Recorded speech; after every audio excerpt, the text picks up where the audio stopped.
Do you ever find yourself jumping back and forth between intense rage and self-pity with a lot of chocolate ice cream? I'm Hannah Mason, and in today's Spark, we're going to explore the aggression tailspin and the addiction loop.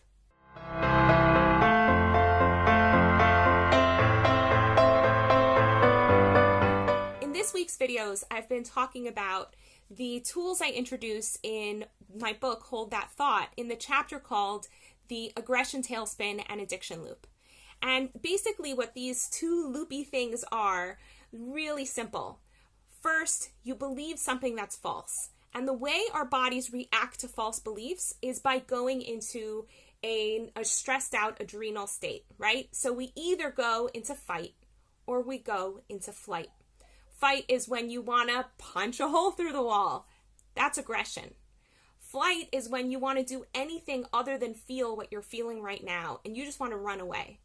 That's addiction. When we go to our drug of choice, be it cocaine or cacao, it doesn't really matter what it is. We're trying to feel an experience of comfort so that we don't have to feel the pain, the emotional pain that we're feeling in that moment. And both of these are traps, and we don't like ourselves when we're in that place. Now, for me, I'll mention that the thing I fall into the most is what I like to call the loop that goes back and forth between the two. It's the crazy eight. So I want to show you this crazy eight. I got a cartoonist to draw it for me because I really experience it so much in my life, right? Where I go from getting into an argument with my son because he's questioning my authority, which he's a teenager, it's his job to question my authority. And though I can intellectually tell you that, emotionally, yeah, not happening, right? So he'll question my authority, and my reaction is to go into a place of rage. So there I am going into my rage over here. But then when I go into rage and I do something mean, I feel so bad because I don't want to see myself as a mean person. So then I'll come up with a belief that's something like, I'm a bad mom, right? There's nothing worse than that. So, right? So I'm a bad mom. And when I believe I'm a bad mom, so then I start looping into this other experience of wanting to run away. I hate that feeling. I hate the way I'm a bad makes me feel. It makes me feel closed and small, and I want to crawl in a hole. I don't feel particularly aggressive in that place. I just really, really want chocolate ice cream. But because I've become this like total health nut, I go to Facebook instead. That's become my drug of choice, right?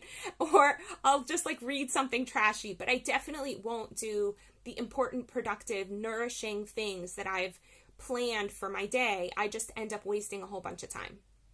And so that's how I loop from one into the other.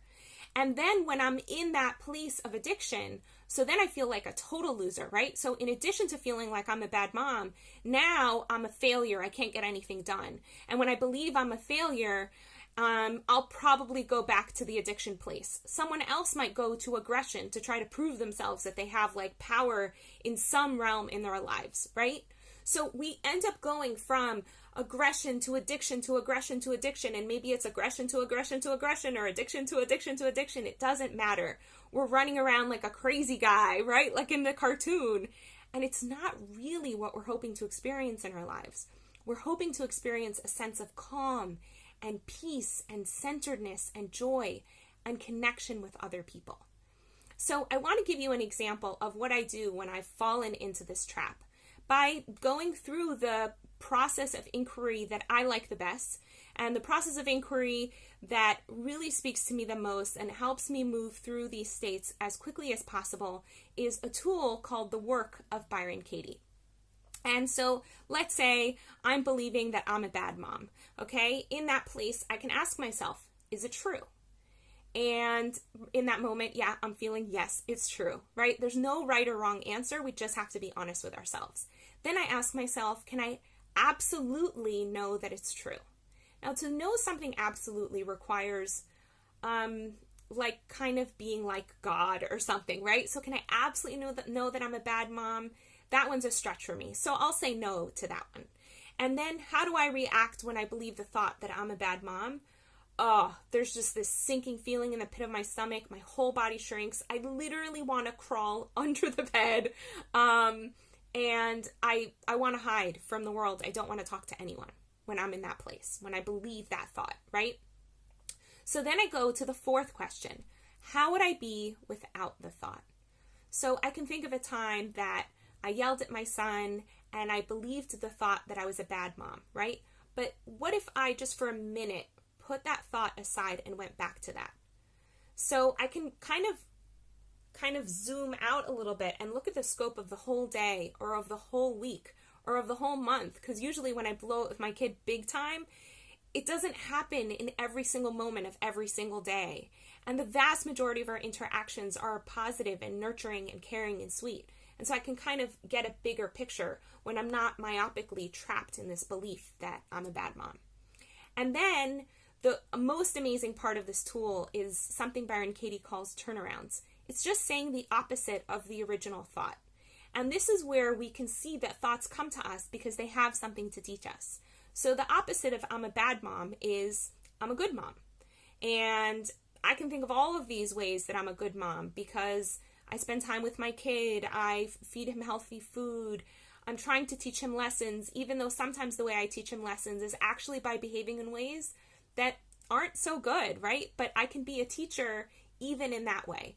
And I'm teaching him lessons in ways when I'm modeling actually really positive behavior too. So there's like a whole bunch of ways that I can recognize that I'm a good mom. And even in that moment, sometimes when we lash out at someone, they can learn that their behavior actually affects other people and there's limits to how far they can go.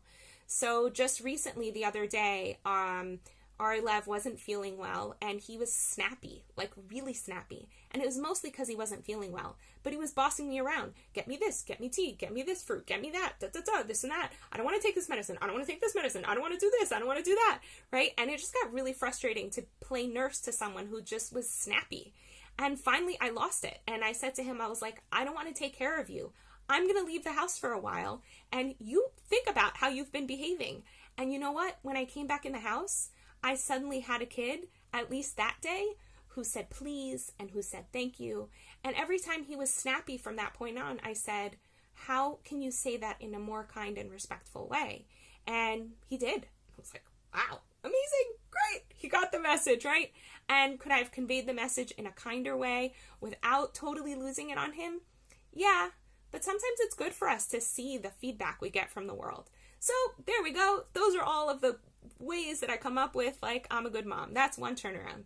And already doing that allows me to like relax and more come to center.